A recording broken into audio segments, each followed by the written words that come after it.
The Subcommittee on Homeland Security will come to order. During today's virtual hearing, members are responsible for muting and unmuting themselves. When you are recognized to speak, if I notice that you have not unmuted yourself, I will ask you if you would like the staff to unmute you. If you indicate approval by nodding, staff will unmute your microphone. To avoid inadvertent background noise, the chair or staff designated by the chair may mute participant microphones when they are not recognized to speak. If there's a technology issue during a member's speaking time, we will move to the next member until the issue is resolved and you will retain the balance of your time. We will be following the 5-minute rule with 1 minute remaining in your time. The clock on your screen will turn yellow.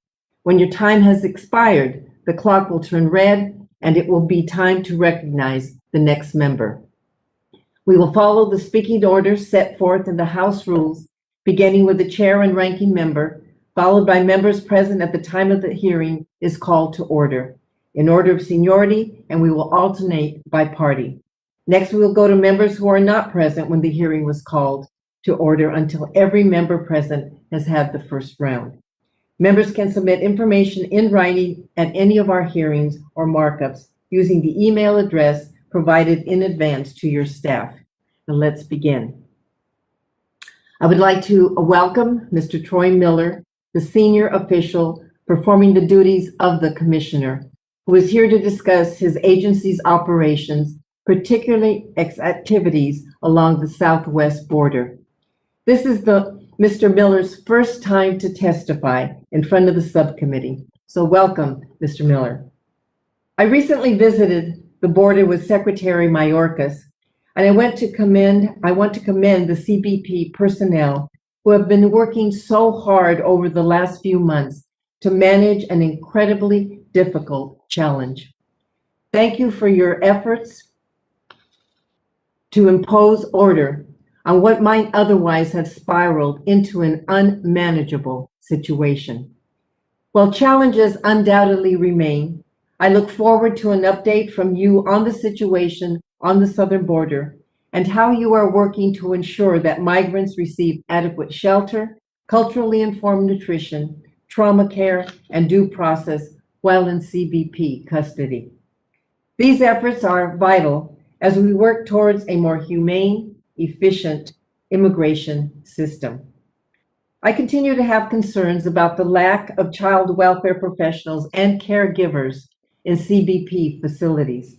The subcommittee has repeatedly asked Cbp to quickly deploy such professionals into border facilities to provide child-centric care for kids who have already experienced significant trauma.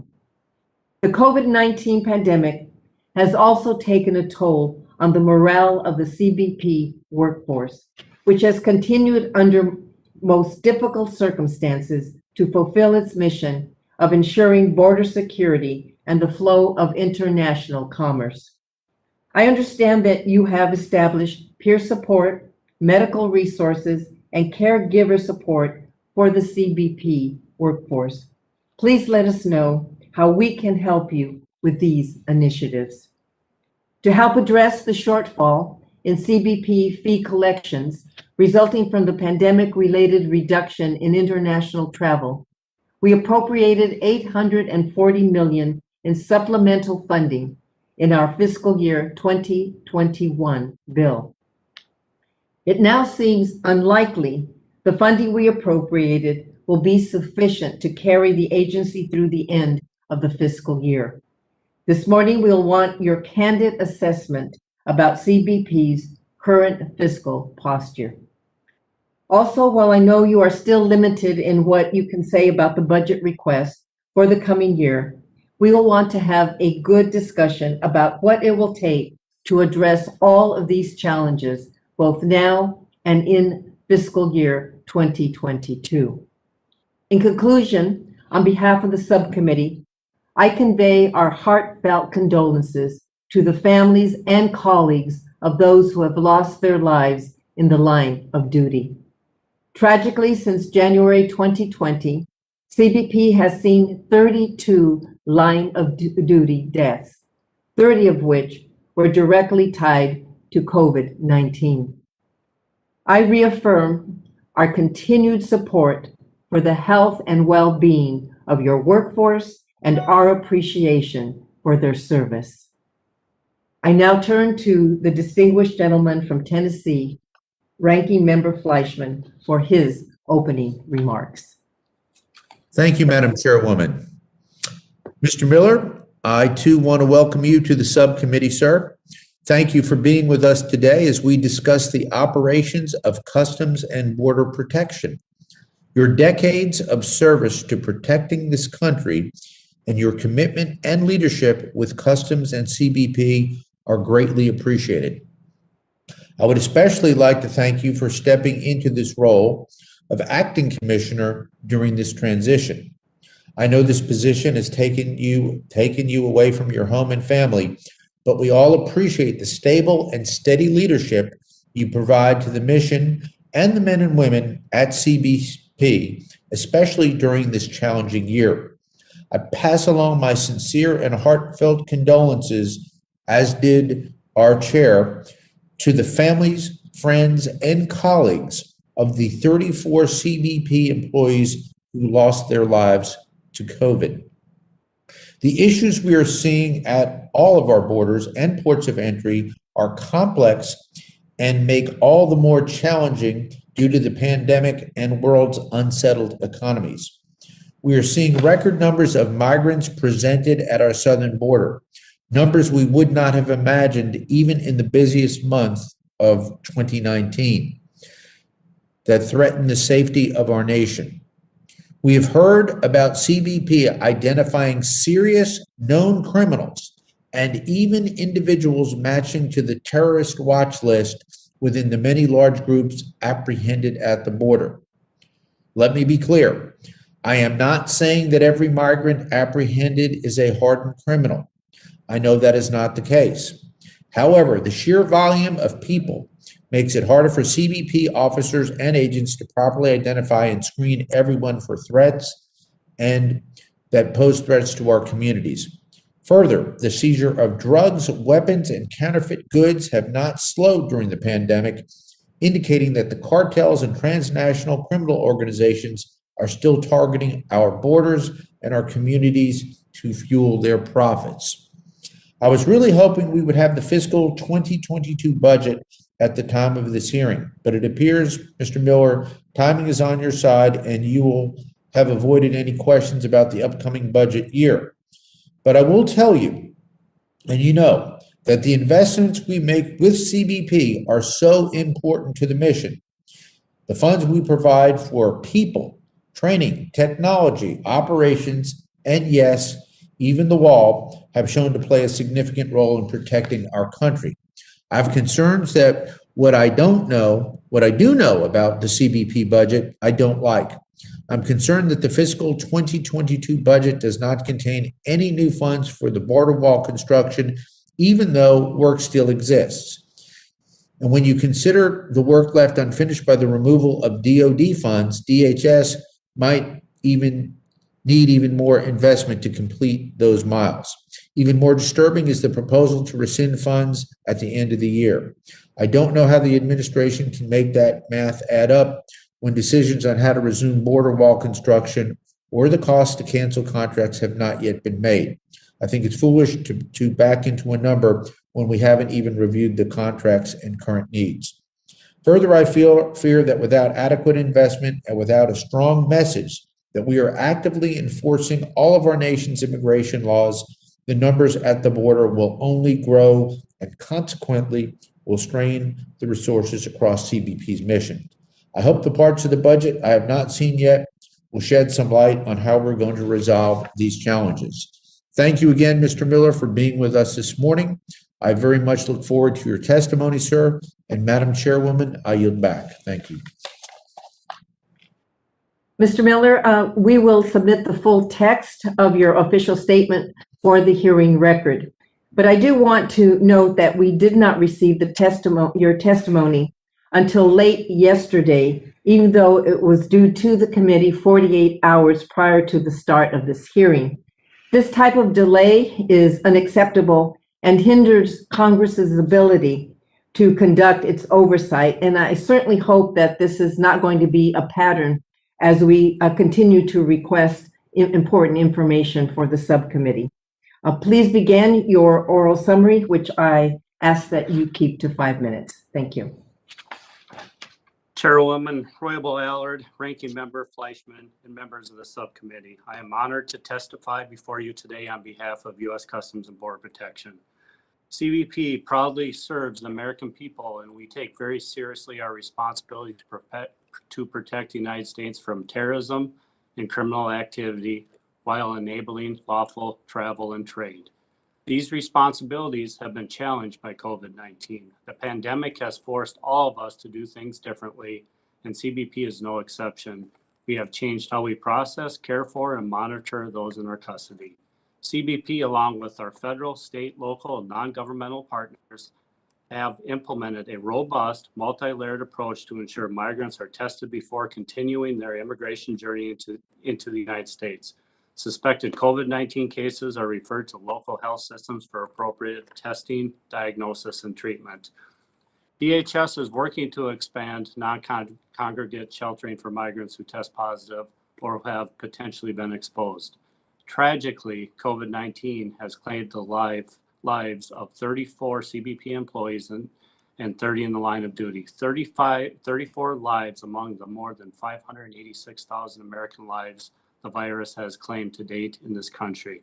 Services will be held today for an employee who lost his life in the line of duty. Since the pandemic started, over 8,700 CBP employees have tested positive. Even under the cloud of COVID-19, we are better prepared today to meet the demand placed on us during large-scale migrant surges such as we are currently experiencing on the southwest border. In March, CBP encountered 172,000 migrants attempting to cross the southwest land border. That number increased 3% in April to 178,000, with over 62% immediately expelled pursuant to Title 42. Although fewer than 11% of encounters in March were unaccompanied children, or UCs, by the end of March, that population accounted for almost half of all the people in our custody.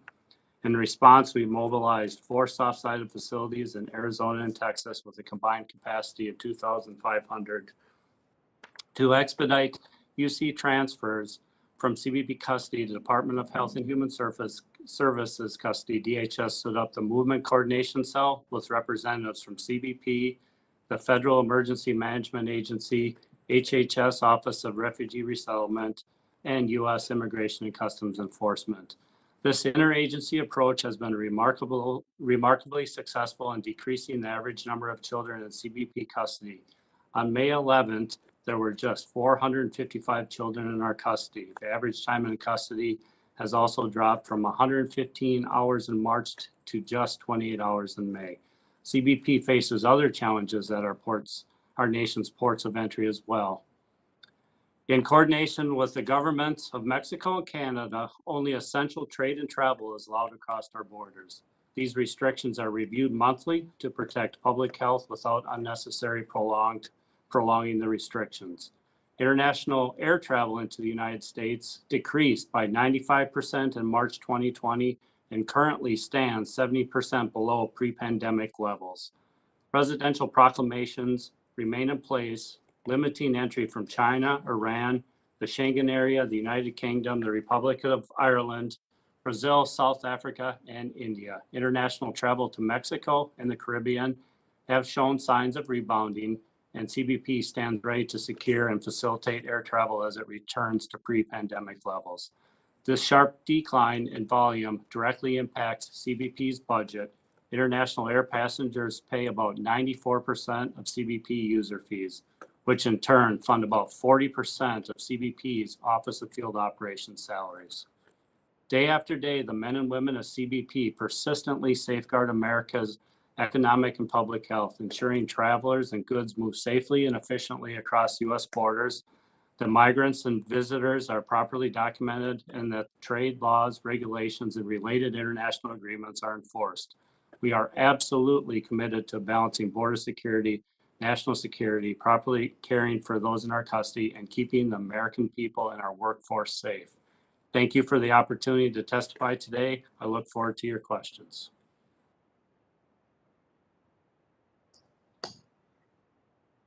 Mr. Miller, it's my understanding that CBP has recently implemented a form of prosecutorial discretion to include the issuance of notices to report to ICE, also known as RTI or an I-385, to certain migrant families in the RGV sector of Texas due to severe overcrowding in CBP facilities. This began at a time when CBP had thousands of unaccompanied children in its custody and was also having to manage the impact of COVID-19.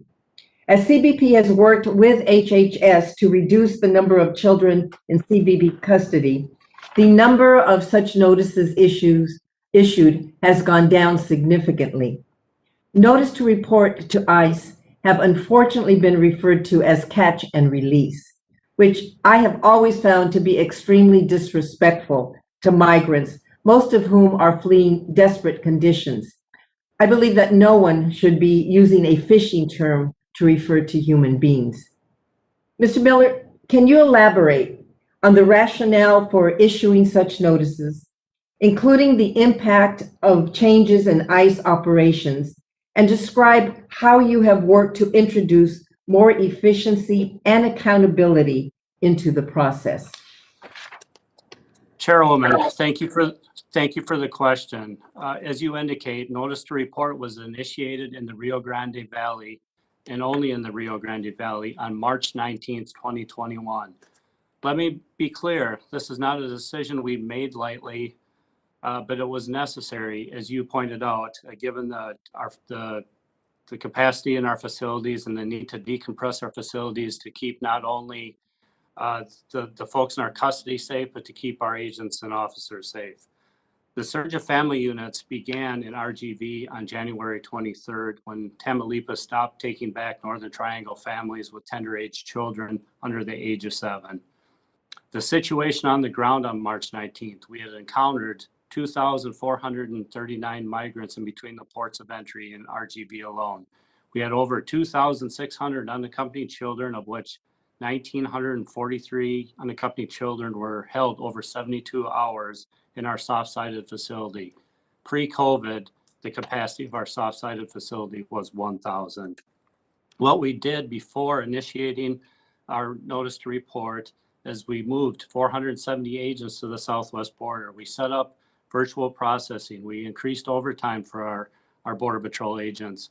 We moved some of the migrants for processing laterally from RGV to other sectors. The DHS volunteer force was activated. HHS and ICE personnel were deployed to our facility in Donna. The notice to report process cuts the paperwork in half, but let me clear up some misconceptions about the notice to report. Agents perform the same national security and border security checks they do as they would with notice to appear. They will collect biometrics and facial recognition or facial for the I-385, and they complete the I-213. The migrants are also given a G56, which tells them that they must report to an ICE location within 60 days. This is essentially the same process that we performed during the NTA, same checks, collecting the same biographic and biometric information. Let me correct a common misrepresentation. Currently, DOJ time and date to determine in the DOJ and the NTA, the time and date is marked as to be determined. So we are not issuing a court date on an NTA today because of DOJ not having a non-detained docket. We are filling out 5 less forms, cutting the time in half. And the reason that this continues in RGV, as you mentioned, to a limited extent, is we continue to see about 1,700 migrants a day with a greater percentage of family units in RGV, 41% versus 25% nationally, and a greater number of UCs, unaccompanied children, 14% versus 8% nationally. What we are doing to fix this, we are working with the DHS CIO, Chief Information Officer, ICE, CIS, ELOIR to streamline and automate the A-file process. Thank you for your question.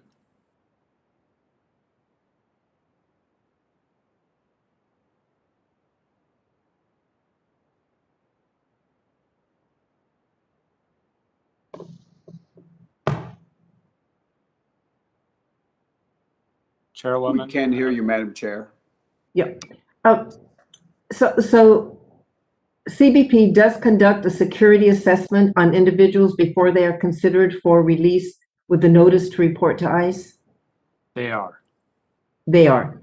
And what responsibilities does a recipient of a notice to report to ICE have, and what are the consequences for failing to appear or report? Similar to the notice to appear, they are directed to report to an ICE office within 60 days. Within that 60 days, when they report to the ICE office, they will have to complete the NTA paperwork and obtain a court date. Okay. And are there additional process forms that could address concerns such as ICE not being informed of when migrants with such notices are in certain locations? So we are fixing those process notifications now through, thank you for your continued assistance for the Unified Immigration Portal. That system brings all the data together for CBP, ICE, HHS, and under the direction of the CIO from DHS, we continue to expand that program. Okay. Well, thank you, Mr. Miller. I would like to point out that the issuance of a notice to report to ICE is not a misuse of prosecutorial discretion, as some have mischaracterized it. It is a tool for managing the immigration adjudication process when overcrowding in CBP holding facilities has become a threat to health and safety, and ICE and HHS are unable to quickly assume custody of migrants. I now turn to our ranking member, Mr. Fleischman, for his questions. Thank you, Madam Chair. Mr. Miller, we have been waiting for the administration to release the results of border wall construction contract review. I'm very concerned about reports that the administration is seeking to nullify the DHS appropriations that were the result of bipartisan, bicameral negotiations and rescind funds that were lawfully appropriated. Simply destroying the work that has already been done or that is under contract is foolish and contrary to what previous CBP commissioners have requested prior to the Trump administration. I have a few questions, sir. I'll start with three and then go from there. What is the status of the border wall contract review, and when do you anticipate that Congress will be briefed on those results? Can you tell us what criteria is being used to evaluate the existing contracts and pending work? And are frontline officers and agents being consulted, sir? Sir, thank you for the question. As you know, we have signed the exemption for RGV, the safety and welfare exemption for RGV, as well as San Diego for the erosion issue that we had out in San Diego. The border wall plan currently sits with DHS and the administration, and we await the decisions, and we'll implement once they're given to us. Okay. A lot has changed over the past few years. Is there any effort underway to comprehensively evaluate the different layers of security, wall or barrier, technology, and law enforcement personnel that are needed to maintain operational security effectively and efficiently at the land borders? Sir, yes, that is something that we're looking at very closely. As my predecessors used to call the three-legged stool, the infrastructure, the technology, the personnel. We need all three for border security. Certainly, the Border Patrol continues to look at their version of a workload staffing model, which we hope to roll out by the end of this year. We're looking at our technology needs and our infrastructure needs as well. So 100%, sir. Thank you. Will this administration submit another border security improvement plan to the committee for review, sir? I'll have to get back to you on that, sir. Okay, we'd appreciate that. Mr. Miller, I asked these questions to your colleague, Mr. Johnson, last week, but I'd like to get your impression. The country is still operating under a Title 42 public health declaration because of the COVID pandemic. Under the Title 42 authority, ICE and CBP have been repatriating and removing migrants who have crossed the border illegally near immediately after their apprehension, thus keeping the numbers of migrants who are released into the U.S. after crossing illegally down. But we get the sense that there are talks of revoking the Title 42 declaration, which means the ability to swiftly repatriate and return migrants also goes away. For planning purposes, how many people are you estimating will flood the border and into CBP's stations for processing? And what plans does CBP have to meet the increased numbers? And can you meet these processing demands within your current budget? Sir, thank you for the question. We continue, obviously, we're still under a global pandemic, and the CDC order will be lifted, when the health professionals decide that it needs to be. But as we look at the eventual, and we hope soon, lifting of Title 42, to be honest with you, for the sake of our economy and the world, we continue to assess our operations. Number one, the soft-sided facilities. We've stood up 4 soft-sided facilities. We're in the process of standing up a 5th soft-sided facility. We have moved additional resources, downrange Border Patrol agents. We've stood up what's called our movement coordination cell, which has helped us move out in coordination with HHS and ICE, which has helped us move children into the appropriate settings. We're also going to create a movement coordination cell for single adults and family units that'll be housed right here at the Ronald Reagan building. We continue to look at all of our processes and procedures to automate them, like the automated A-file, working with the DHS CIO. And we continue to look at our projections going forward. But right now, the majority of the encounters we see with migrants continue to be single adults, about 65%, and we believe we have the appropriate laws and policies in place to remove the single adults. Mr. Miller, thank you for your responses, sir. Madam Chair, my time has expired, and I will yield back. Thank you.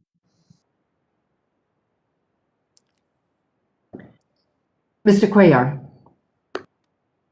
You, Madam Chair. And Mr. Miller, thank you for being here with you. And I appreciate all the good folks that work for you up and down the border, northern border, coastal, and every part of the U.S. I want to talk about non-essential travel. As you know, it's something I've been trying to do and try to open up since last year. Under the former Commissioner, Mark Morgan, we almost had something worked out where we could have a face-in depending on the health of the communities, and CBP and the local communities will decide how to open the borders in a safe way. We're in a much better situation than we were last year. As you know, vaccinations and cases in my hometown Laredo and in the Valley are extremely low and all that. My problem are contradictions that we have, and I'm not blaming you, but we let undocumented aliens into the U.S. and there's no health issue. We talk about bringing in legal Mexican visa holders that before the pandemic were spending over $19 billion for our restaurants, hotels, small businesses, not only the border, but I mean, it's California, Texas, Colorado, and all over that. But there's a health issue on that. They say it's a health issue, according to the secretary. When you let a rich Mexican fly in, they can fly in, and it's not a health issue. You let a poor Mexican that wants to come over and spend 15, 20 bucks or see a family member on the U.S. side, it's a health issue. So there's a lot of contradictions. In my area along the border, there are some businesses that depend on 40, 50, maybe even % more on Mexican shoppers. When I talked to the secretary, he said it's a health issue, as I just mentioned, which I respectfully disagree with him the way he put it, especially on the contradictions I just mentioned to you.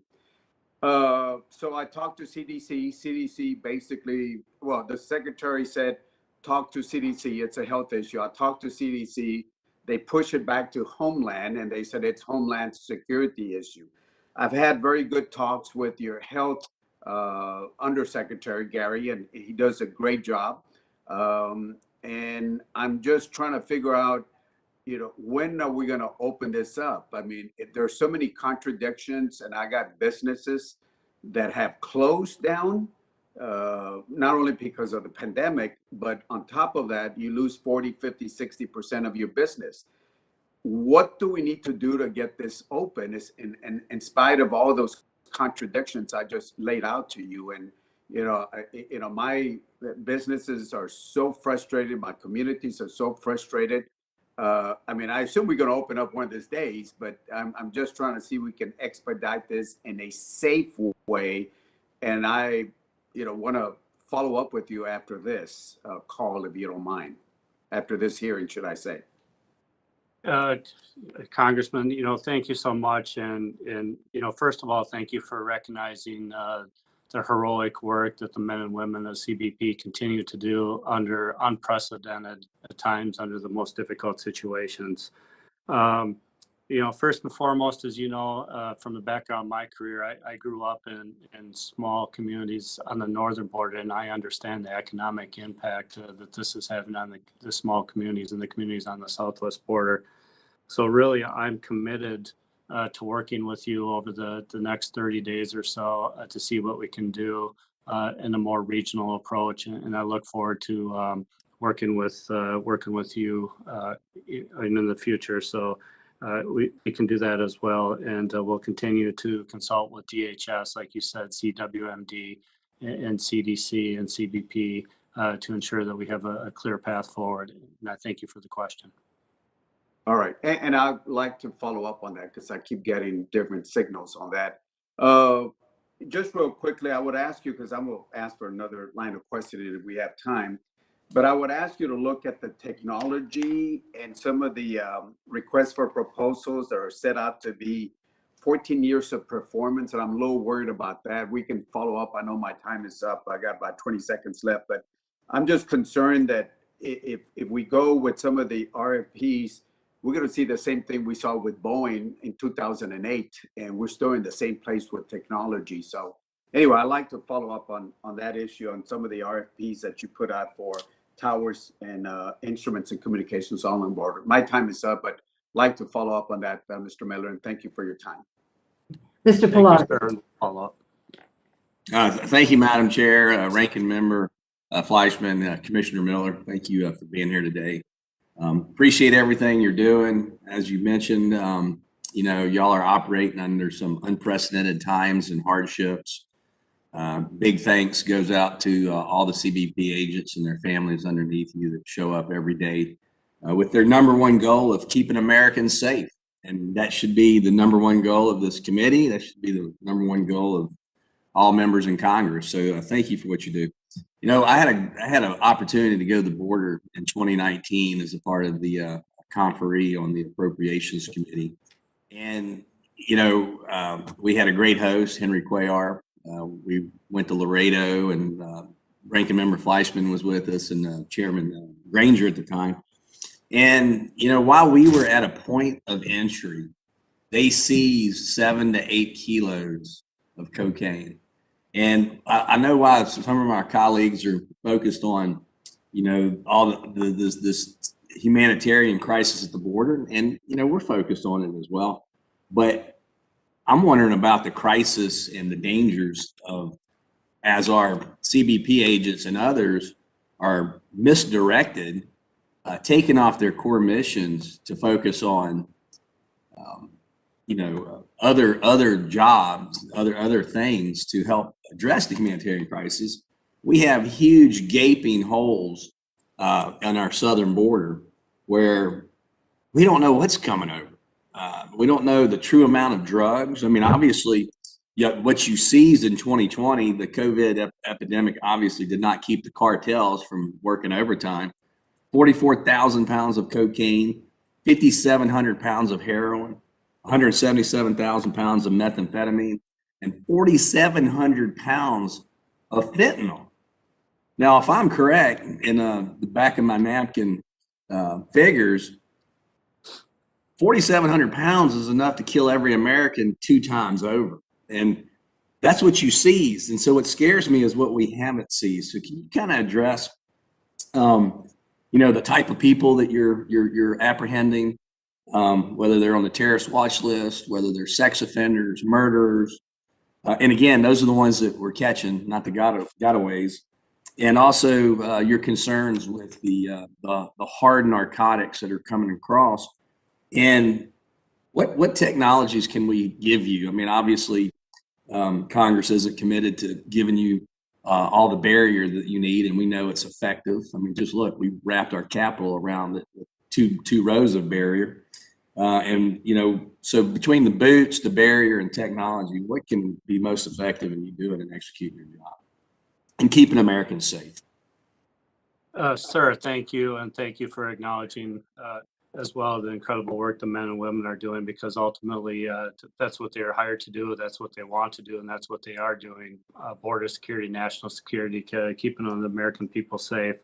So just a little bit on the numbers. As we sit here today, our fentanyl seizures are up 308% in fiscal year 21. Heroin 14%, cocaine 100%, and methamphetamines up 20%. So the men and women continue to do a phenomenal job of keeping these dangerous narcotics off the streets. So a couple things on the technology. We have a pretty good plan going into 2024 to increase the vehicles being screened on the southwest border from less than 1% to around 40% in fiscal year 2024. Thank you to Congress for those funds. We also have a plan to increase our screening technology for the commercial traffic on the southwest border up to 90% by fiscal year 2024, and we're in the process of procuring that equipment as well. If you look at the fentanyl pandemic and where it started at the mail facilities. And thanks to this committee, we received funds and have deployed some additional technology at our mail facilities in JFK, where my daytime job is, where I left on January 20th. And that technology and the imaging of the mail facilities and the ECCs is going to be hugely beneficial. On the Border Patrol side, we continue to look at technologies such as AST, which have artificial intelligence embedded within it. And that should help to ensure that we're directing agents to the places they need to be to encounter the subjects we need to encounter. All right. Well, thank you, Commissioner Miller. I see my time's expired. I look forward to having a second round of questions. Madam Chair, I yield. Thank you. Thank you, sir. Mr. Price. Thank you, Madam Chair, and welcome, Commissioner. We appreciate your testimony and your service, and that of your colleagues as well. I have some questions about the attempts to alter the so-called Remain in Mexico policy, which I'm sure other members will also be addressing. I want to start, though, with an aspect, a wrinkle in that policy that I encountered at the border. Like lots of members, I visited the border and have a lasting impression from those visits. And this one has to do with Matamoros and the practice of so-called metering. As you know, under the Trump administration, the CBP engaged in the practice of metering or regulating asylum seekers at our nation's ports of entry, severely limiting the number of people who were able to even seek asylum. I remember going in the summer of 2019 to Matamoros. There were migrants, mainly it appeared families, waiting outside the bridge, not even able to go on the bridge. 102-degree heat, very insecure conditions, very deprived conditions. Some had waited months, 3 or 4 months, for their names to be called from a kind of vague, indeterminate list for the few slots that were available to even make application for asylum. And of course, they knew that if their name did come up and they could make application, then they would need to spend time in overcrowded CBP holding facilities or indeed be sent back into Mexico. Now, there was no CBP waiting list or official process that allowed migrants to wait in line. It was run by someone different at every Mexican border town. No transparency in how names appeared on the list, in what order. No transparency in terms of how the names came up, whether there might be people jumping the line. The list was taped to the window of a building in Matamoros. It had 2,000 names on it. And the migrants told me that at the time, no name had been called for not one name. Now, this process created a huge backlog of asylum seekers who were denied even the chance to make application at our ports. They, of course, sometimes concluded they had no choice but to attempt to cross the borders between our ports. So what can you tell me about that metering policy and how, whether you have officially ended the practice or what's going on with this particular class of asylum seekers? Given the history of metering and other troubling Trump policies, what have you done in this administration to improve the process for handling these applicants, this large backlog of applicants? Sir, thank you for your question. As you know, at our nation's ports of entry, in particular on the southwest border, we have a difficult task of juggling legitimate trade and travel while doing things like intercepting fentanyl that's coming into our communities, whether it's a hard narcotics or the bad people, bad things. And really that, that's our major job, facilitating legitimate trade and travel. And on top of that, when you layer in the situation we're currently seeing with the global pandemic, our facilities, as you know, were not built to hold migrants or anybody for long amounts of time. So I think to answer your question, we have started through the MPP process or wind down and bringing those folks back into the country for their hearings. We have started a process where we're getting advanced information and scheduling and doing the vetting in advance and scheduling times for them to arrive at our ports of entry, and thus enabling us to process them in a very timely manner. So I think as we move forward, when we talk about technology and innovation and some of those things, I think those are the processes that we need to look at. So we're getting advanced information, we're able to do the vetting in advance, and we're able to ensure that we're processing appropriately when they arrive at our nation's ports of entry. So at the same time, we can do our job of facilitating legitimate trade and travel. So are these encampments still there, or how has the situation changed for the asylum seeker who previously was waiting in this kind of indeterminate situation? So for the folks that are remaining in Mexico, we are scheduling appointments. Madam Morris, excuse me. We have wound down that camp through the MPP process, but we still do in places like San Ysidro have large groups of folks south of our border. But they do know when they can when they can have an appointment, or is that not right? Are they still waiting for days and waiting for some kind of list to be cleared? That's my question. Yeah, I'll have to get back to you on that question, but not at this time. All right. Thank you, Madam Chair. Ms. Henson. Thank you, Madam Chair, and good morning, everyone. I want to go back to kind of a line of questioning that we first started learning about at our hearing last week. We exposed some concerning issues on the communication challenges between CBP and ICE. So Acting Commissioner Miller, I'm going to focus on that today. I appreciate your service to our country. I think it's imperative that we acknowledge and our gratitude for the men and women who are keeping our borders safe. And again, I want to make sure we're prioritizing their morale. We're hearing about a lot of very challenging situations at the border that they are obviously on the front lines of. Back in April, I had the chance to visit the southern border myself and see the current crisis, and your agents welcomed me there. They welcomed our delegation. We heard about all the time and energy they're devoting to their jobs to keep the country safe, and I'm grateful to them. They're putting their lives in harm's way, obviously, to catch those not only crossing into our country illegally, but they're also policing the human smugglers, the drug traffickers, the cartels. I think it's got to be frustrating for them to then see those people sometimes released into the interior soon after. Several reports have come to my attention regarding notices to appear. Obviously, those are the official notices issued to illegal immigrants, telling them that they're expected to report to a court proceeding or an immigration office. And I'd like to follow up a little bit on the chairwoman's line of questioning. I appreciated her remarks about some of the discrepancies with the notices to appear. So my first question today is CBP currently providing one of these notices to appear to all individuals, families, unaccompanied minors who are released from CBP into the interior? And if not, can you give me a specific ratio? So we are, yes, issuing, depending the processing pathway, obviously, unaccompanied children are processed a different way under Title VIII and turned over to HHS. And single adults, if they're returned, again, will be processed under Title VIII. If we're talking about the family units, whether it's a notice to appear or notice to report, yes, we are issuing one or the other for all family units.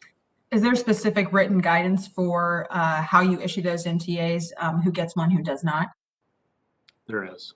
Okay. We have policies and procedures across the Southwest border, across the CBP.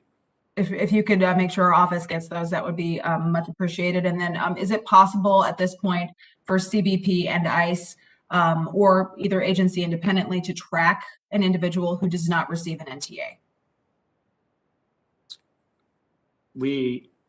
I don't understand the question. We are giving them an NTA or an NTR. The folks that would not get one, we're not processing, and we would not have encountered. So if they're released without an NTA, there's no way to track them. Once you give them an NTA, is there a way to track them through either CBP when you release them or ICE at this point? Do you know? So we don't release them without an NTA or an NTR. However, if we do release them with an NTA or NTR, we do collect the 213 or the information. We do collect the I-385 information, and we do collect the destination information if they give it to us. And yes, we can we can pull that out as well as HSI. So you can collect the information, but can you actually track them? Can you find out, if, what's the process for actually ensuring that after they get that NTA or NTR, they actually get to the place they said they were going to be? Do you have the ability to do that? We can pull the information from the forms or the information that we've have in our systems, and we can tell if they've reported within the 60 days as they're supposed to. Okay, so the biggest concern I have is the breakdown in communication between CBP and ICE, because as we learned last week, and they did tell us that there is no way to track them once the NTA or NTR is given and they're out of your custody until they either check in or, as we know, many times don't. So I'd like to know what efforts you're taking as an organization to coordinate with ICE on tracking those people, making sure that your processes are more coordinated, because right now, frankly, it seems like one arm doesn't know what the other arm's doing. Thank you for that question, and I will say that our relationship with ICE today is 100% better, and it continues to get better. We talk every single day. We stood up a movement coordination cell right here in the Ronald Reagan building where I sit. ICE is present in the movement coordination cell, and as we continue to look at single adults and family units, they're going to put additional people in that movement coordination cell, which will allow us to ensure that we're seeing the same thing at the same time. Okay, well, I look forward to a second round of questioning, Madam Chair. Thank you very much, and I yield back. Ms. Underwood. Thank you, Madam Chair, for holding today's hearing. Mr. Miller, we know that vaccination remains a critical part of ending the COVID-19 pandemic and saving lives. So I'm interested to hear about the vaccine rollout for both your workforce and the people in your custody. Let's start with your workforce. Mr. Miller, what percentage of CBP employees are fully vaccinated as of today, or your most recent available data? So, excuse me, ma'am, thank you for your question. Sure. I do not know the percentage of individuals in our workforce that have the vaccination. Obviously, there's privacy laws, and they can get the vaccination on their own, or they can get the vaccination through the VA. I can tell you that we had a slow rollout of our vaccination to the workforce, but under the guise of our chief medical officer and the department, we made significant progress, and obviously now the vaccine's available to all those who want it. Well, I did read in your testimony that 33% of your eligible workforce were vaccinated at VA sites, and the rest do have access to community sites. Do you know how many have actually taken advantage of that access and been vaccinated with your VA partnership? The VA, so those numbers are correct with the VA partnership. I do not know outside the VA partnership. I see. Okay, so I understand that CBP previously faced some vaccine supply challenges that slowed down workforce vaccination efforts. Now that vaccine production has caught up with demand, are you finding it easier to get more shots in arms, or has vaccine confidence, issues created challenges on the demand side? So, certainly on the demand side, I think everybody that wants a vaccine can get the vaccine, and we're continuing to message to the workforce the benefits of the vaccine and, encouraging them to get the vaccine while not mandating it. Yeah, this is a top concern for me, and it needs to be a proactive priority for the department as well. Vaccine hesitancy in America is at an all-time high, and the stakes are literally life or death. I was devastated when I heard about Freddie Vasquez, the Border Patrol agent and father of 4 who lost his life to COVID earlier this month. His wife, a nurse, reports that he took every precaution to protect his family over the past year, but ultimately he had delayed getting vaccinated. What steps are you taking to proactively combat vaccine hesitancy and disinformation, and to make sure your employees have accurate information about the safety, efficacy, and critical importance of the COVID-19 vaccines? So I myself, all the leadership in CBP, we continue to message it, we continue to muster it, we continue to message it at the local levels, the national levels, the sector levels, the station levels, the port levels. But ultimately, it's a personal choice. So we're going to continue to message it in any way we can, and I'm willing to work with you if you think you have some good ideas for us to how to continue to message the benefits of the vaccination for the workforce, because I too believe it's vitally important. And frankly, stories like that break my heart. Great, thank you, sir. Vaccinating CBP employees is essential to not only protecting their own health, but also ensuring that they don't expose migrants to the virus or bring it home from their workplace to their families and communities. Now that we've got enough vaccines to go around, there's no excuse for vaccination rates to be across the country to be so low as they are, and especially for our own federal workforce. I know, as you said, you don't want to lose more agents like Freddie Vasquez any more than I do. And so I do look forward to partnering with you and keeping informed about your plans to proactively address this crisis. Thank you. Next, can you tell me about your plans for vaccinating migrants in CBP custody? I understand that DHS is reevaluating its vaccination strategy and that ICE will soon get a direct allocation. What changes can we expect to see at CBP? So, ma'am, I can tell you, as you pointed out, our first goal really was getting our own folks vaccinated, and it continues to be our #1 priority. Then our second goal was really to fix the overcrowding in our facilities, working with HHS, ICE, FEMA, and the like, to ensure that we're getting children the proper care that they needed. And right now, as we sit, the children, time in custody is about 20 hours, 21 hours, but it's under a day. And I have, as you know, continual conversations with the chief medical officer at the department. He has indicated that he is working with ICE, but we have not had those conversations with CBP as of yet. Okay. Well, as you know, vaccinating migrants not only keeps them safe, but it also protects the communities that they may travel to after they leave your custody. The question that we face must be not how. It must be how, not if, we get vaccines to migrants. And so I really ask that you begin to make those plans and keep our committee updated on any resource needs that you have as you do the vaccine rollout. Now, Mr. Miller, as you know, the chairwoman and I pushed to include funding in the fiscal 20 appropriations for an interoperable electronic health record system, or EHR, for Customs and Border Protection. And as a nurse, I've seen firsthand how important good record keeping is to good patient care. Obviously, continuity of care can be an even greater challenge for migrants who may be transferred from one federal agency to another. And I witnessed this myself when I visited the border in 2019 and saw records being kept on paper if they were kept at all, which is why I'm so glad that the funds we provided are already being put to use. I understand that you've nearly completed phase 1 of the EHR rollout. And so very quickly before my time is expired, we know phase 1 has began along the southwest border. Have your officers begun using the new system to ensure that migrants are getting appropriate care, and has the rollout gone smoothly?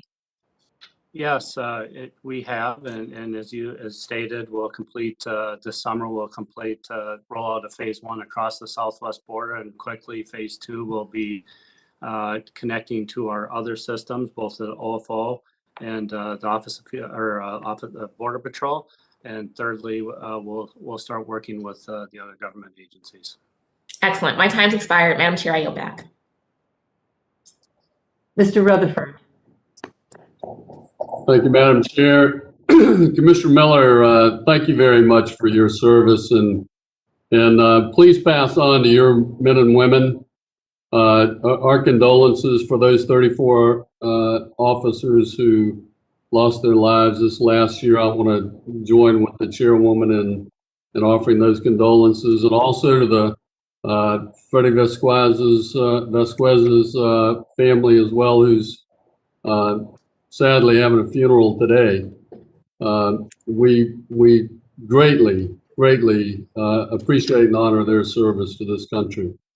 But as you know, we do have a lot of crisis that we're facing in this country right now, not just on the southern border. I mean, we're looking at economic crisis. Lumber is skyrocketing prices. Food costs are going up. We've got an energy crisis. We've got gas lines that I haven't seen since the 1970s. And we've got a national security issue with Israel and Hamas, and they've been emboldened by the perceived weakness of this administration, and now they finally admit that we have a crisis at the border that, quite frankly, Mr. Miller or Commissioner Miller, you're going to have to deal with. And so I want to make sure that this committee is doing all we can to help you be successful. And I think some of what we need to do is talk plainly about some of these programs. The notice to appear is not a notice to appear, it's a notice to disappear into the interior of this country. And I'll let you share the numbers that actually show up when they're supposed to. And that's in addition to all of the other alternatives to detention that are utilized. So if you could talk a little bit about the NTA, and I'd like an answer to this as well, Commissioner, because I'm very concerned, and I think it's important that this committee know the 287G program, and I'm not talking about the program on the street, the task force effort. I'm talking about the GYM, the jail piece of 287G, where we take criminals who have already been arrested and help ICE get them out of the country. I'm hearing that the 287G program may be eliminated by the Biden-Harris administration. I hope that's not true, because I can tell you, having been a sheriff and run a 287G program, my community was much safer because I was able to get all of those criminal aliens out of the country. And so if you could talk a little bit about that as well, I'd be curious to know where you see us going on 287G and the notice to disappear into the interior of the country program. Well, sir, thank you for your question. And really, I would defer both of those questions to ICE. Have you heard that discussion about doing away with 287G? I have not. Okay. Well, let me ask you this, because this is an area I know that we can help you. As the points of entry, and you talked about the increase of folks coming between those points of entry, crossing the border, tunnels are a major factor. And sometimes I don't think we give them enough emphasis. And I really, and not faulting you, but I really do believe that the tunneling program has been insufficient at best. And what can we do to help you get a better tunneling detection program started? Well, sir, thank you for that question. I think we have made progress in the tunnel detection program. In the last couple of years, we've stood up regional teams in San Diego, California, Nogales, Arizona, El Paso, Texas, and McAllen, along with the tunnel task force that HSI runs. We have made additional, thanks to this committee's help, we've made additional investments in persistent and mobile detection technologies. I just received a brief yesterday about the interagency collaboration that's going on. And I see that our time has expired, but that is going on in this to address this problem area, and we'll continue to work with you and your staff to ensure that we're getting the right technology to improve the program. Okay, and we may be able to talk about that a little more on a follow-up second round. Madam Chair, I see my time has expired. I yield back. Mr. Quigley. Thank you, Madam Chairman. Welcome, sir. Good to talk to you the other day. As I mentioned, I'd like to go into a little more detail. On August 28th, 2020, 20 dogs entered the U.S. on a flight from Jordan to Chicago's O'Hare International Airport. Due to improper vaccination certificates, 18 of these dogs were denied entry and were held by Alliance Ground International, LLC, a Customs and Border Patrol bonded warehouse, where they awaited CDC and APHIS review. These animals were later found in small cages covered in feces and urine and had been without food or water for several days. Several of the dogs died, a clear and brazen violation of the Animal Welfare Act. During the pandemic, live animal imports as pets increased significantly, and there is concern this incident will repeat itself since CBD lacks adequate facilities and procedures to care for live animals at all the ports of entry. At this time, there's only one such facility, known as ARC, that is equipped to safely handle live animals during potential required quarantines. It is located in New York City, which obviously doesn't help everywhere else in the country. Why is there only one CBP bonded warehouse facility in the U.S. that is well equipped to care for live animals that are held for legally required quarantines? And can you commit to adding more facilities that will meet the standard for care for live animals at ports of entry? What resources do you need to do this? Sir, thank you for the question. And, number one, we did work with our interagency partners in Chicago to address that issue, sent out what's called a trade pipeline to ensure something like that doesn't happen again. There's multiple agencies involved, whether it's a Center for Disease Control or whether it's USD, APHIS. As you mentioned, we do have a bonded warehouse in New York to cover such issues. So, I'm committed to working with you and the interagency to figure out what we can do to continue to look at this issue and ensure that we have the proper carrying and facilities at our other locations. It's not that there aren't private sector facilities that can't do this. We need to locate them, certify them, and pay them for their services. Can we commit to doing this especially at the major ports of entry in the United States to start?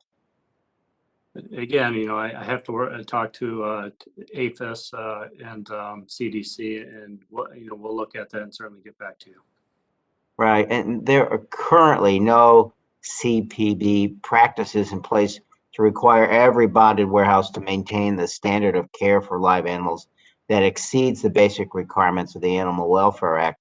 And as we saw in this incident in Chicago, it was a major fail. Will you commit to updating the practices to ensure the safety and welfare of live animals in custody and the bonded warehouses that contract with you? Yeah, again, yes, we'll work on that with our partners.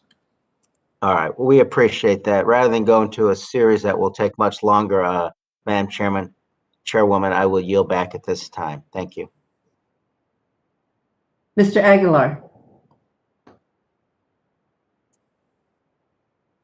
Thank you, Madam Chair. I appreciate it. Sorry for my tardiness. Multiple committee hearings, as all of you know. Thank you so much. And I wanted to ask a little bit, Acting Commissioner, about your conversation you had with the ranking member. Looking forward to a world after Title 42, you mentioned coordination with ORR with respect to unaccompanied children. Does CBP plan to coordinate with local NGOs and organizations that support asylum seekers as part of the post-Title 42 strategy as well? Yes, sir, we do, and we are coordinating. We actually have NGO coordinators across the southwest border, both in the Office of Border Patrol and the Office of Field Operations, who are having almost daily conversations with the NGO. I myself have met with a good portion of the NGOs across the southwest border. How many of those coordinators do you have? And with respect to their conversations, are you talking, is there a conversation about post Title 42 in that, or is it just we're all going to work together and keep the lines of communication open? I'm asking specifically about post Title 42. So there's a coordinator at each sector and at each field office, and we're talking specifically about the coordination that's going on between the NGOs and CBP, which is happening today. Are we talking specifically about post 42, the post 42 environment? I'd have to get back to you on that. I'd appreciate it if you would. Also wanted to continue on the line of questioning that Representative Underwood asked about vaccinations and spend a little time focusing on how CBP's posture may change as they interact with more vaccinated individuals. Does CBP have a process to interact with individuals who state that they have received the vaccine when they present themselves at the border? And does CBP have a plan to validate if an individual has received a vaccine? So as of now, we do have what's called our job hazard analysis. That's something that we send out to our ports and our border patrol stations. That dictates how we interact with the traveling public, the migrants, and those folks we interact with on a daily basis. We continually update the job hazard analysis based on the conditions that we face. As of now, we're treating everybody we encounter as if they may have COVID, but as things change, we'll continue to update that guidance. What type of strategies are your medical professionals talking about with respect to vaccinated individuals, an individual who presents themselves and states that they have been vaccinated? What guidance have they been giving you with respect to that? I understand that there's manuals and I understand that policies get updated. I'm asking specifically about this issue. Well, specifically today, we're treating everybody as if they would still have COVID. We're still wearing our PPAE. That's most recent job hazard analysis we put out there. CDC is the folks that dictate, the vaccination or testing regimen and how they enter the country. But that's how we're treating them today, as if they would have COVID. As you think through what that planning might look like, what resources or supplies would you need in order to ensure the safety of CBP personnel, migrants, asylum seekers, and the American public should the border reopen? So, sir, we continue to ensure that we have the appropriate stockpile of PPAE. To ensure that we have the appropriate supplies for the migrants, for our officers and our agents. we continue to update the guidance as the pandemic changes. I think we've come an awful long ways during the pandemic and learning what and how we can do it, what supplies we need, ensuring that we have the appropriate stockpile. I'd give the agency credit, and we're one of the few agencies that had the appropriate stockpile going into the pandemic to deal with what we're dealing with today. And I want to give the agency credit for doing that. I just think that there's more that we can do when it comes to providing that discussion and the policies and looking past the next curve. I think we need to do a little bit more of a deep dive and look forward to the continued conversations. Yield back, Madam Chair. Thank you, sir. I believe that that concludes the first round, so we're going to go into a second round of questionings.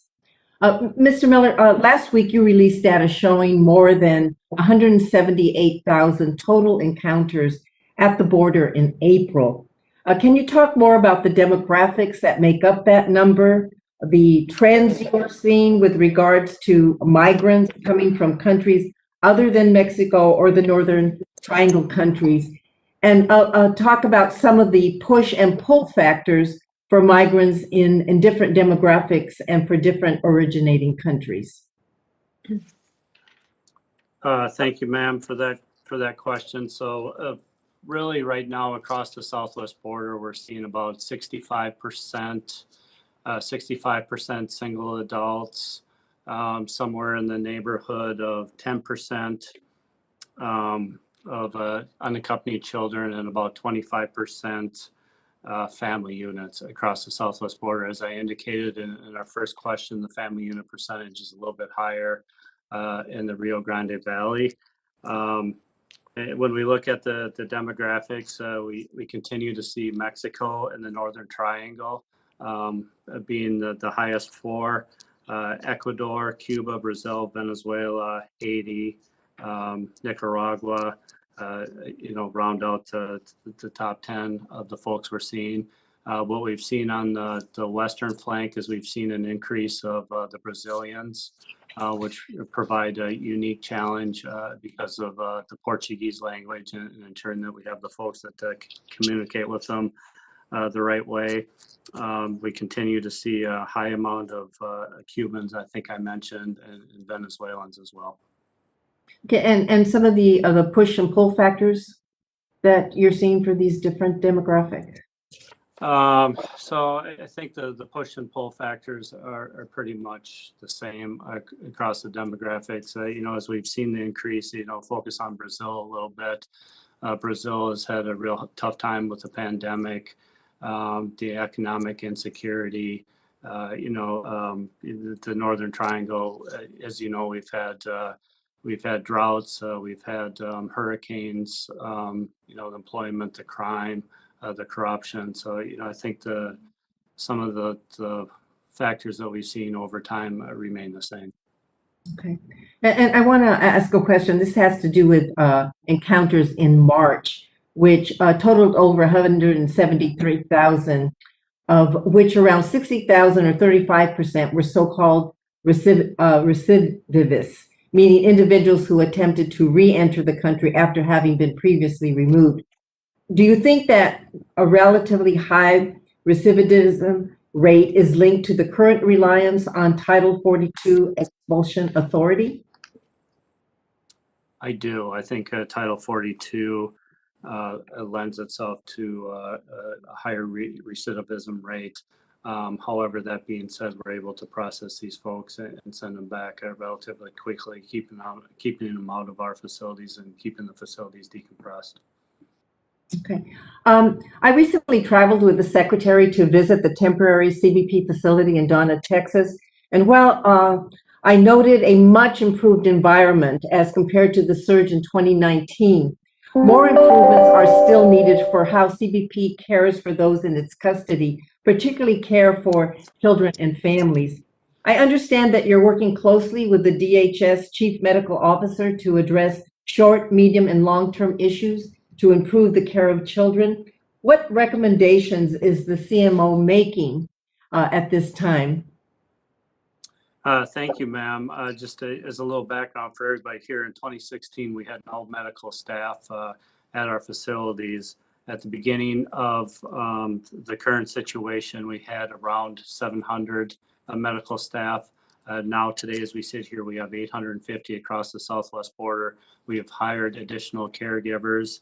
That is one of the short-term recommendations that the CMO made that we're acting on, additional caregivers. We have 4 behavioral health advisors that can be contacted by the caregivers on the ground. Some of the other recommendations that have been made of ensuring that the children are orientated, more orientation videos, ensuring that they have frequent contact, ability to contact the relatives via phones. We're implementing those. Keeping the kids active, things like coloring books, getting outside, ensuring that we're getting them outside 2 or 3 times a day.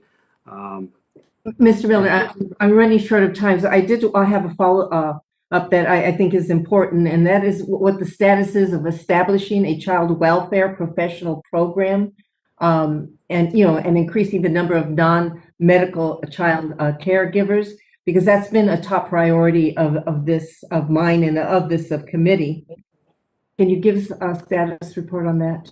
Yeah, so ma'am, we are in the process of hiring additional caregivers. We have 260 in the pipeline or hired now, and we're getting those folks on the ground across the southwest border. Okay, and what is the status of their training?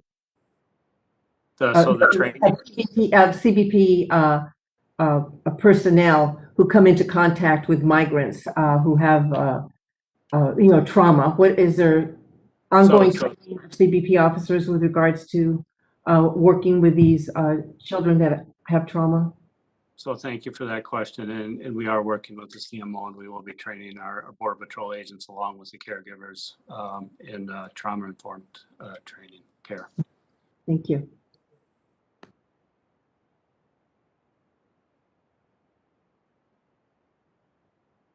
Mr. Fleischman?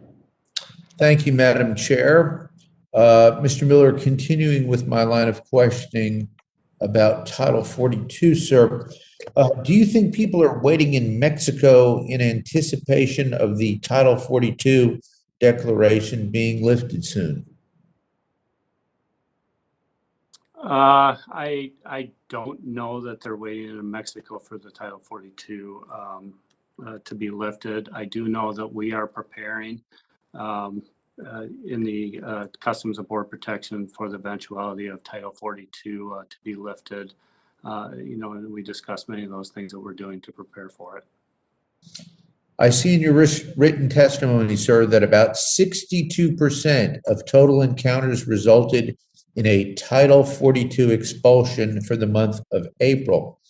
For the 38% of persons encountered, for the other 38% of the persons encountered, what was the ultimate result of their encounters with CBP? And what was it about this population that made them not eligible for Title 42 expulsion, sir? So Title 42 is mainly, easiest way to say it is for Spanish-speaking nations. So some of the folks you're talking about would have been from other locations. Many of them would have been those family units with tender age children that we talked about. So those would be the 2 biggest groups. Thank you.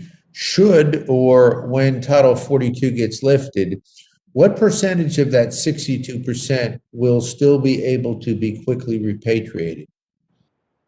So I think, as we discussed before, a large percentage of who we're seeing right now, about 65% of the folks we're seeing are single adults, and we will continue to work with ICE on Title 8 processing on those individuals.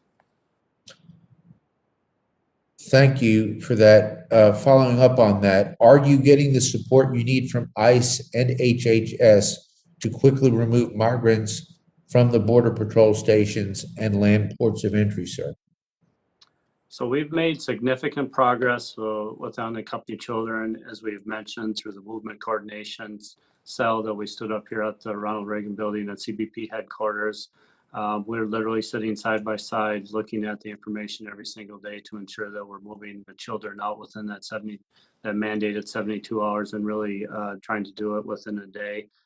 We're taking the same approach with the single adults and the family units, and that we're going to stand up a cell, interagency cell with ICE and CBP to continue to look at the surges across the southwest border, sector by sector, field office by field office, so we can respond timely to those situations. Yes, sir. And finally, will COVID still be an operational challenge at the border even when public health declaration is lifted? If so, how will you need to adapt to keep your people safe?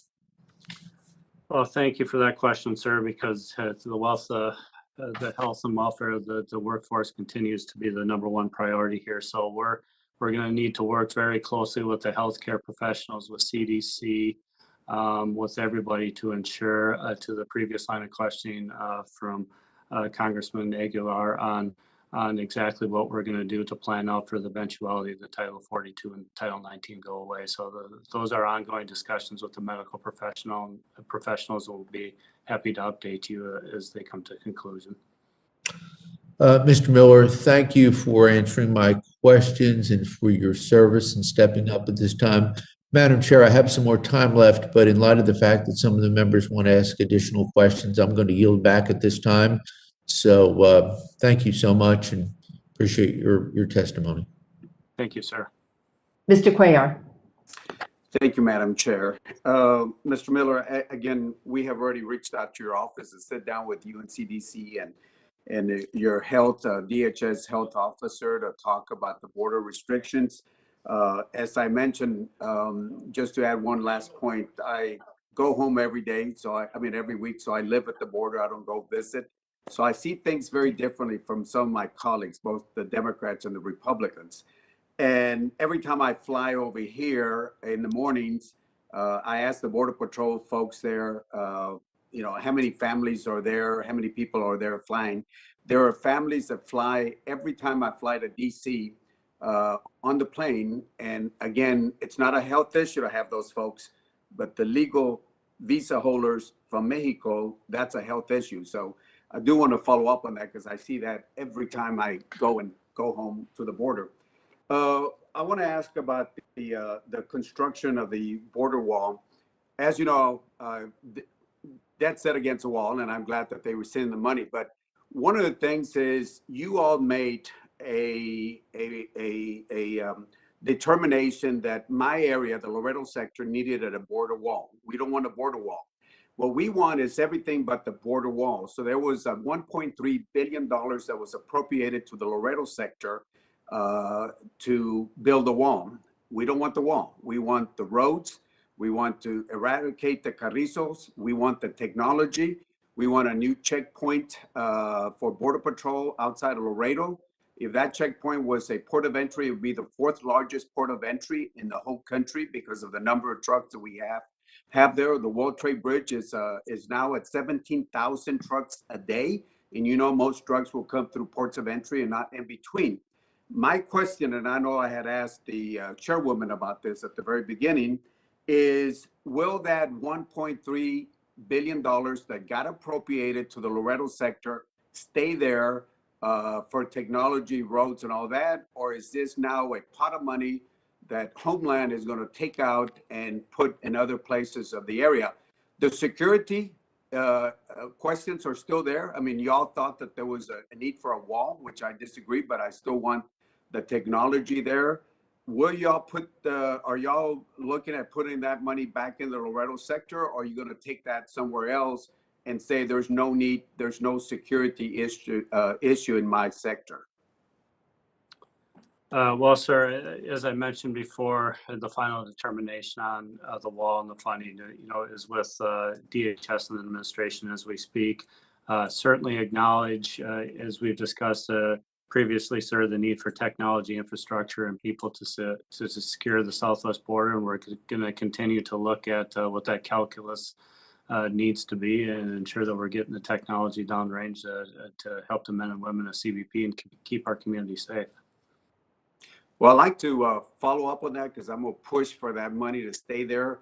one of the things I see is, the real sector has Brazilians, has people from Cuba, Haitians, Venezuelans. The Valley gets some of the family units, as you mentioned, the percentages, family and unaccompanied kids. Laredo gets over 90% of the apprehensions are Mexicans, and we have stash houses.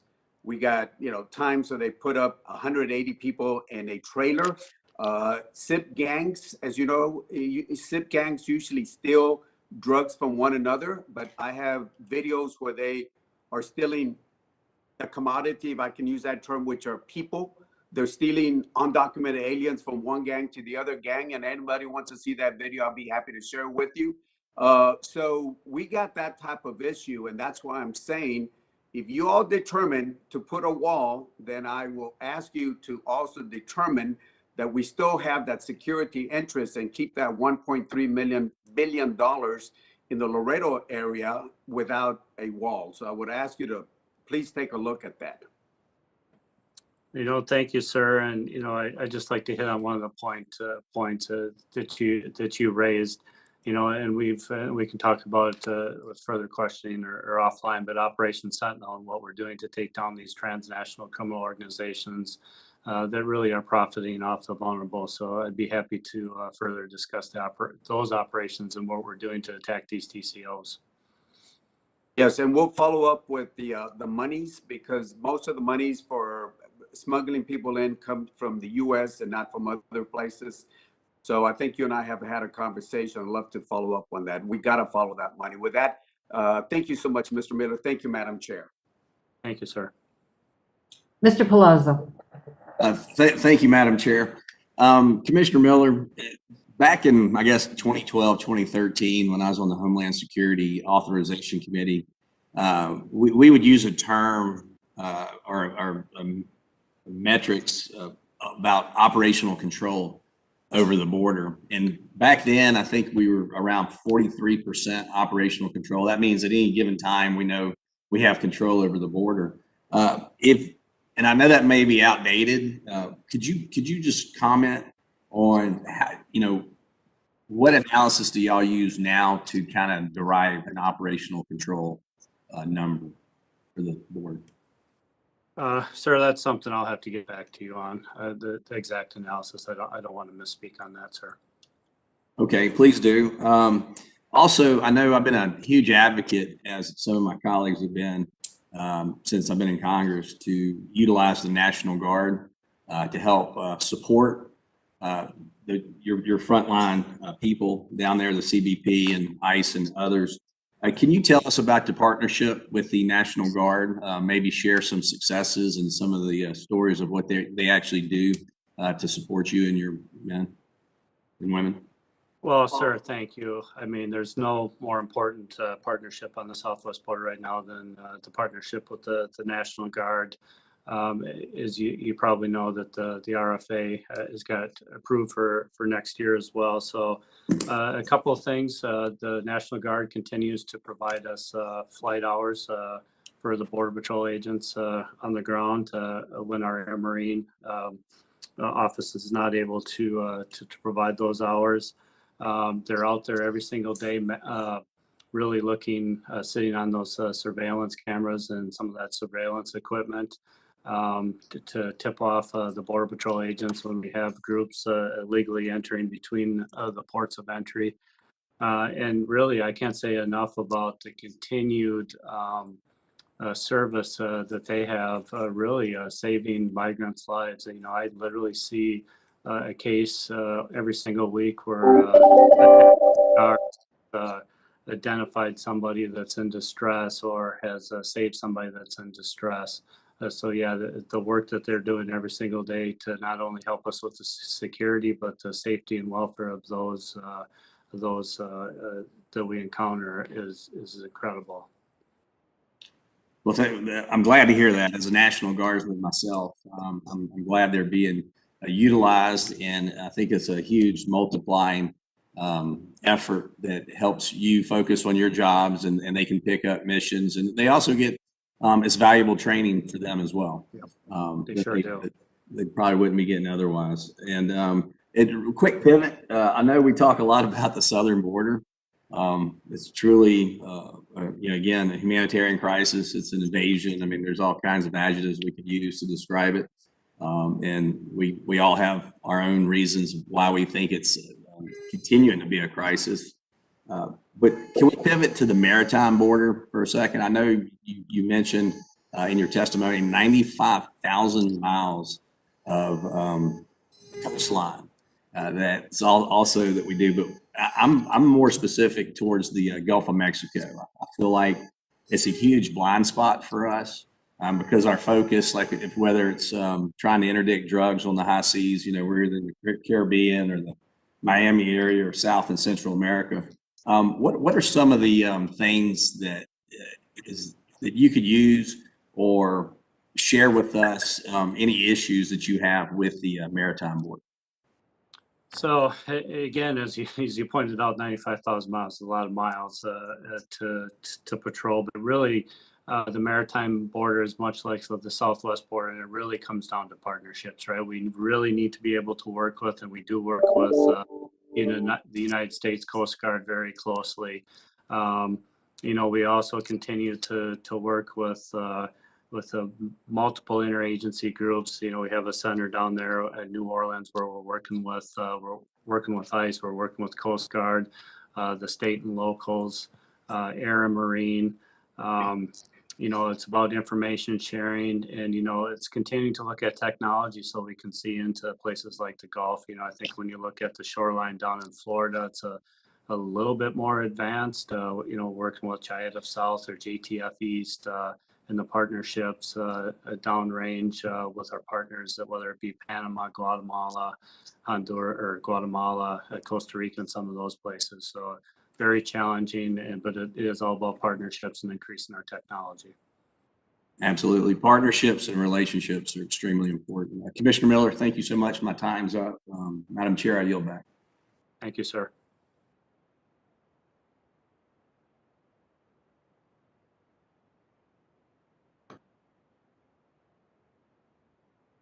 Mr. Price? Thank you, Madam Chair. Mr. Commissioner, I appreciate your offer at the last round of questioning to get back with a more detailed account for the record of the metering policy that I described and where that stands at this point. I think it's important to know how individuals and families in those circumstances are now being dealt with, and what remains really in terms of how we should be dealing with this and how we can deal with this in a responsible way, so that people are able to make their application and then pending the review are able to wait in tolerable circumstances. With that, let me turn to the Mexico policy itself, the Remain in Mexico policy itself. As you know, migrants make this treacherous journey, dangerous journey to the U.S. to seek legal refuge. They, having applied, they often have had to wait in overcrowded CBP facilities much longer than the prescribed time. And then under the Trump administration, the policy was in many, if not most of these cases, to return these migrants to Mexico, to dangerous border towns, encampment situations, under a program with little or no oversight. They faced extreme difficulties in Mexico, often just insecure, food insecure, dangerous situations.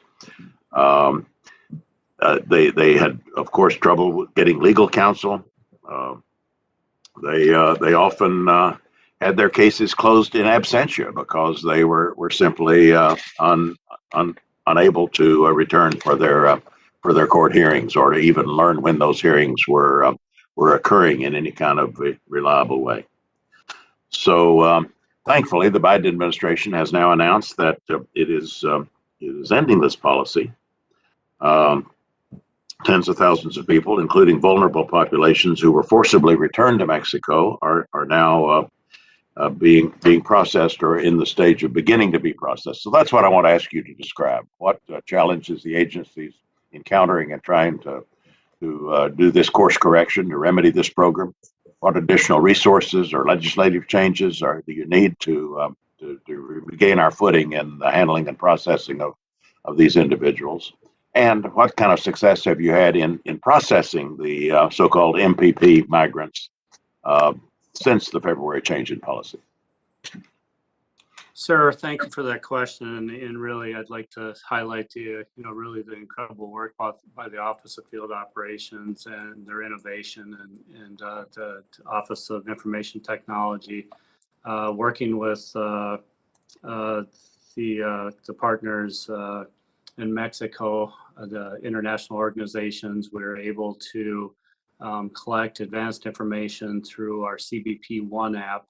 And really vet those individuals in advance of arrival and schedule arrival times from Brownsville, Eagle Paso, El Paso, Hidalgo, Laredo, and San Diego to ensure that we're processing expeditiously, but to ensure that we're also continuing to uphold border security and national security at the same time.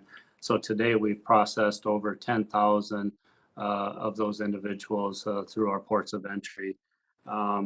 As far as challenges, I know we're looking at some of the additional population, what we call the yellow population that was removed in absentia. So those folks we're working with EOIR and OPLA, ICE OPLA, to have those cases open back up, at which time we'll begin doing that same process through the international organizations, gathering the information, guiding them, scheduling the time, and the humane and orderly process. Well, thank you for that update. And here too, if you want to provide further information for the record that would let us gauge the scale of this effort, the problems remaining, that would be helpful. We commend you for turning this around, but we know that it's not easy, and these situations are inherently difficult. And so, any further information you want to provide, we will be receptive. Thank you, sir. Thank you very much. Ms. Hinson. Thank you, Madam Chair. Thank you again, Commissioner Miller, for going through round two and staying to answer our questions today. I just wanted to focus the second round on something that I think people back in Iowa have told me they're concerned about. I'm certainly concerned about human trafficking across the southern border, particularly when minor children are involved. We've got several groups in Iowa, Chains Interrupted in my district being one of them, that are working to end human trafficking. So just want to ask you some questions specifically about that. How does CBP verify the ages of individuals when they're apprehended at the border or when they're brought into custody? Because obviously there can be some discrepancies there. So how is that process working? It's a difficult process, to be perfectly honest with you. So as we encounter individuals, whether they have documents or what have you, who they're with, if we've previously encountered them, questions to them, questions to their family members. Obviously the Border Patrol agents, the Office of Field Operations officers are well trained in this type of activity. We have a couple different things we can, if needed. We can fingerprint children if needed.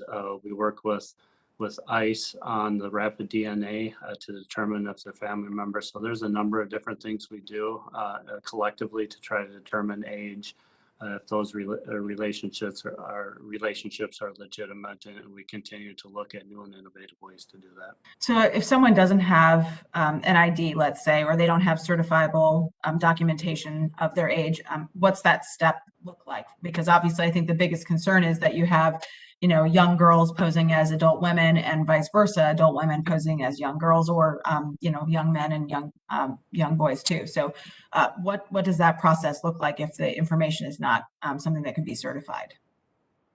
Well, first, and again, that the agents deal with this every single day. So it's, through questioning, it's through talking to the family members, the folks that they're arriving with. But at the end of the day, if we're unable to determine age, we're going to err on the side of being a juvenile and putting them through that process. Okay. And what can you just walk through briefly? What does the process look like for someone, just verification who they are, that they are who they say they are, so to speak? So again, the agent will encounter them. They'll take them obviously to the station or the sector for processing. They'll ask them their age. They'll see if they have any identifiable information. They'll talk to the folks that they're traveling with, if there are any family unit members, the folks that they were encountered with. Obviously, again, that the agents are talking to hundreds and hundreds of people. So through that experience, they're able to determine determine likely age. But at the end of the day, again, we're going to err on the side of that being a juvenile and coordinate with ICE, HHS, OR&R for the appropriate procedures. Yeah, I think the biggest concern is we don't want kids getting on planes, going to someplace when we don't know who they're going to. We don't know that they are officially who they say they are. I think the last thing I want, and the last thing my constituents want, is the government to be enabling human trafficking to happen. So if you could follow up with some guidance on the interview processes that your agents use to verify those identities, and especially when it comes to the children, I would certainly appreciate that on follow-up. Also, just wanted to follow up on something Congressman Cuellar was talking about with using technology to help at the border. Can you talk a little bit about maybe the use of like drones and technology, high impact cameras, how those could be helpful to you in keeping agents safe and still fulfilling the goal of keeping our border safe as well? Yeah, no, thank you for that question. We have what's called an invent team that works with the investments, venture-backed startup companies, small businesses. So we can look at things like counter UAS, not only UAS, but counter UAS. And we have used those contracts to establish procurement of drones to help us. We continue to look at towers that have artificial intelligence embedded with them. There's a number of different things we continue to look at along the southwest border to ensure that we continue to update our technology. Yeah, I've had a chance to see the autonomous surveillance towers, I think is what you're referring to in person, and there. It's remarkable what we can do with that technology. And so I'd encourage your conversation and continued conversations with us about the use of that technology, because I think that's something that's absolutely crucial moving forward to keep us safe. So Commissioner, thank you so much for answering our questions today. I appreciate you coming before the committee. Thank you, ma'am. Thank you, Madam Chair. I yield back. Okay. Ms. Underwood. Thank you, Madam Chair. Mr. Miller, I have some more questions. I want to pick up where we left off with the electronic health record system. So as you look ahead to completing phase 2 of the EHR implementation and integrating that electronic health record with CBP's other systems, do you anticipate any challenges or need for additional resources in order to meet the timeline, which is next year? I believe on the integration with our own systems, I believe that we should be fine on the timeline. I think where I may have to come back at a future time is when we talk about integration with other government systems. But I think we're in pretty good shape for our own integration. Thank you. Well, please keep my office updated as you continue rolling out this essential system. Now, Mr. Miller, we both know that a Border Patrol facility is no place for a child. But obviously, when you encounter an unaccompanied child at the border, you can't just leave them to wander the streets or the desert unsupervised. So having kids temporarily in your custody is an unfortunate reality while you prepare to transfer them to a specialized HHS facility and ultimately to their families. I'm relieved that the number of children in CBP custody has decreased from over 5,000 to under 500 in the past 2 months, and that the average time a child spends in custody has decreased from over 5 days to under 24 hours. It's incredible progress, and I know that there's more that we can do to provide for both the physical and the psychosocial health of these children. I was glad to hear that you recently invited the Chief Medical Officer to visit your facilities. Can you tell us more about what he found in his assessment? First and foremost, and again, I'll take every opportunity to say thank you to the men and women, because the first thing that he did tell me was the incredible work that is going on downrange, and the incredible compassion that the Border Patrol agents, mostly in this case, continue to have.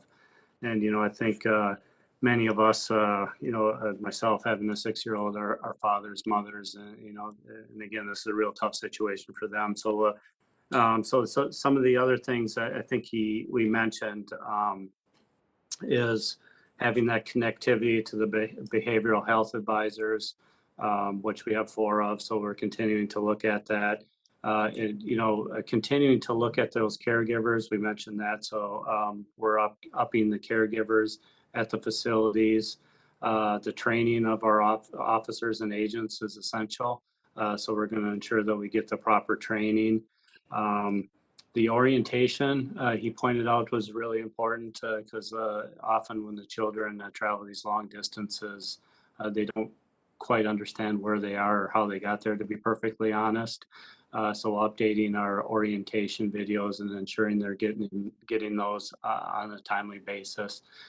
Keeping the children active, right? We have to keep the children active. So, ensuring that they're getting outside, which frankly was difficult when we had over 3,000 in the facility in Donna. So getting the children outside at least 2 times a day, looking at those additional activities that we can have the children doing, whether it's coloring, those sorts of things, coloring books, a number of different things depending on the age of the children. So if you had to have a timeline associated with fulfilling those recommendations, what would that expected timeline be? And what additional resources do you need from our committee to implement the full list of recommendations as quickly as possible? I don't have an exact timeline. I can say that we're moving out on most, if not all of those issues as we speak here today, but I'd be happy to fill you in on the timeline. Once I really haven't got the formal recommendation yet, but I've asked for it and worked with the team to start implementing some. So once I get the formal recommendations and I have a formal plan, I'll circle back with you and let you know what we're doing. So does that mean like a month, 2 months? So it means that we're implementing now, and I would think within the next week or 2 we can get back to you with the plan and what our plans are. Fantastic. Thank you, Mr. Miller. I know that my constituents share my concern about the well-being of the children who've made this difficult journey to our borders, and I look forward to working with you to ensure that their stays are safe and as short as possible. Thank you, Madam Chair, and I yield back. Thank you, ma'am. Mr. Rutherford. Thank you, Madam Chair. Mr. Miller, Commissioner Miller, one of the things that I want to make sure is that me and this committee are doing all we can to help you be successful, particularly at our southern border. And I know when Congressman Palazzo asked about the percentage of operational control, I want that same information so that we can help you, but I would actually like to see it, sir, by region, because I know as you travel from San Diego all the way east to the Rio Grande Valley, there's a whole myriad of different types of enforcement taking place. And I think that would give us a good idea, because there's some areas, as Mr. Cuellar said, that they don't want a wall. And you know what? Every area doesn't need a wall. There are areas where surveillance technology, access roads may be all they need. And so what I want to make sure is we're giving you what you need, where you need it. And one of the things that I want to focus on also is, I know, for example, in the Fort Huachuca area in Arizona, tremendous work going on there. And I would suspect that's probably one of your highest control areas because we have local, state, and federal working together. They are integrated through the big pipe. You've got the UAS going on there. So all of that, I think, works together. One of the things I want to make sure is as we tighten the southern border, we're going to see more and more people are either going to go over the wall, under the wall, which is why I want to help you with the tunneling, or they're going to go around it. And when they go around it, they're going to go to the maritime corridors. And and I have an AMO training center in my district, as you know, in Northeast Florida. And I want to make sure that we've got good throughput there for you to give you the men and women that you need for the air and maritime operations. I know there's some throughput issues at the training center there. And if you can let me know how we can help you with that, we'd really like to step up on that, as well as the tunneling technology that we talked about earlier. So can you let me know where do you think we're going with the AMO in Northeast Florida, and is it going to be able to meet your needs? What do you need? So I'm going to start by addressing your first request. And yeah, I agree 100% by region. We do track it by region. And, you know, I just want to ensure that we get the Office of Border Patrol up there, briefing the folks on, you know, the exact criteria that we use. Yeah. And I appreciate your support for Air and Marine and the continued support. You know, I believe that the facility that we build are meeting our training needs, but I'll certainly, if they're not, get back to you and let you know what additional we need. You know, we're making a lot of progress on modernizing our fleet and really standardizing our fleet. So, you know, I think we're making progress there as well. On the maritime, and I should add, Commissioner, they've had some upgrades there, and they've been great. But I do believe there's some additional things that we can do. So I'd appreciate you looking into that. Oh no, I certainly will. And on the maritime front, we're already seeing it in San Diego. You know, we're working very closely. You know, with obviously Border Patrol, Air, Marine, but also with the U.S. Coast Guard, the state and locals to address that threat out there. So that is something we are seeing. Okay. Well, thank you. And Madam Chair, I see my time is just about out. I will yield back. Mr. Aguilar. Thanks so much, Madam Chair. And Acting Commissioner, I wanted to pick up on a topic that the Chair had mentioned. The President's fiscal year 22 discretionary request states that requested funding for DHS will support the safe and humane treatment of migrants in CBP custody.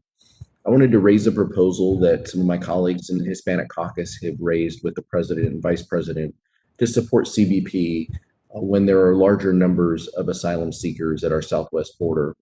This proposal would create a humanitarian response team at the border, staffed by volunteers who have been trained to rapidly respond to the border to assist with supporting asylum seekers and accompanied children at the border. These humanitarian response teams would model existing disaster medical assistance teams, but would also include caseworkers, social workers, child welfare professionals.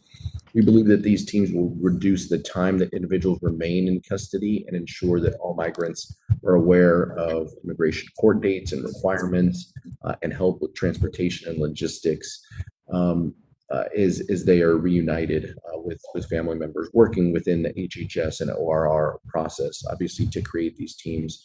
Do you think this type of structure would be beneficial to assisting CBP in processing individuals at the border?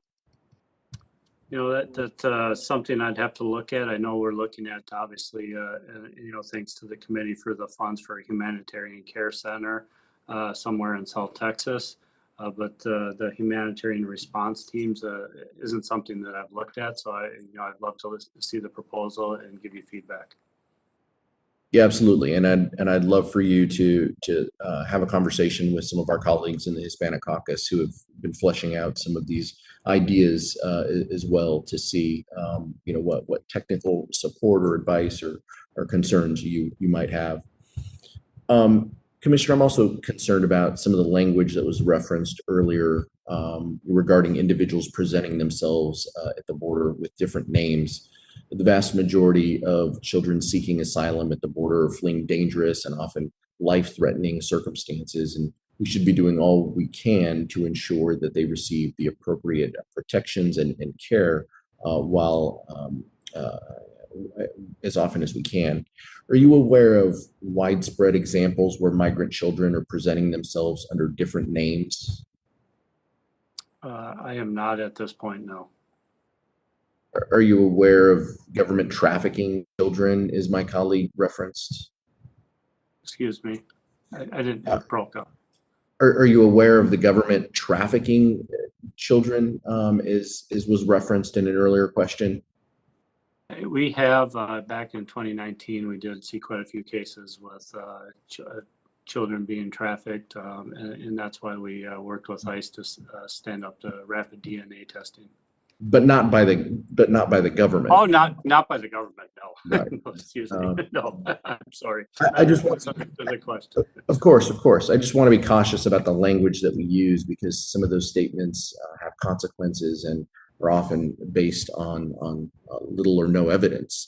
So I just think we need to be thoughtful about how we talk about these incredibly sensitive issues, especially when it includes children. So appreciate you sticking around for a second round, and thank the chair for the indulgence, and yield back.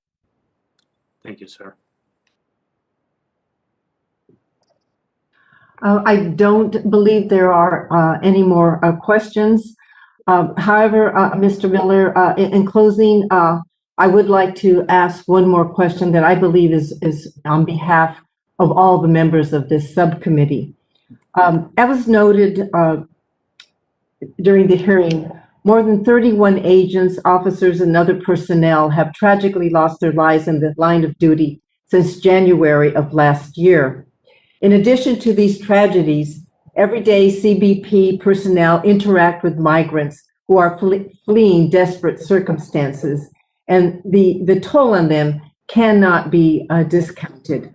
How are you addressing the mental health needs of the CBP workforce as a result of COVID and current operations? And are those services available to the families of CBP personnel? Well, ma'am, thank you for the question. Is the tragedy of the pandemic has obviously affected us all, but it's taking a toll on the workforce, and along with the additional stresses that we see every single day. So as you know, we have a very robust peer support program. We have a very robust chaplaincy program. We have a very robust employee assistance program, or EAP. We have an advocacy program for the survivors. So we are in continual contact with the survivors of those that we lose. But frankly, I'm worried about taking care of those who take care of us. In other words, those groups have had an incredible strain on them over the last year. So one of the things that we're looking at is we're having some clinicians down on the southwest border.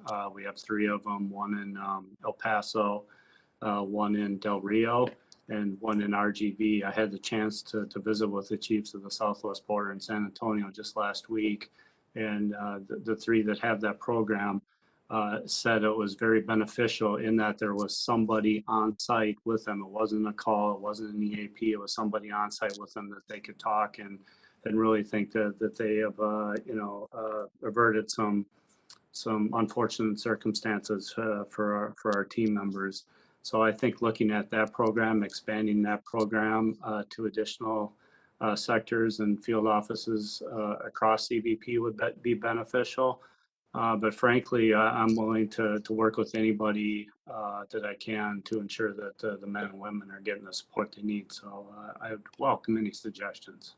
Okay, as a follow-up, in calendar year 2020, the deaths of 6 CBP personnel were attributed to suicide, while there have been 5 such deaths already in 2021.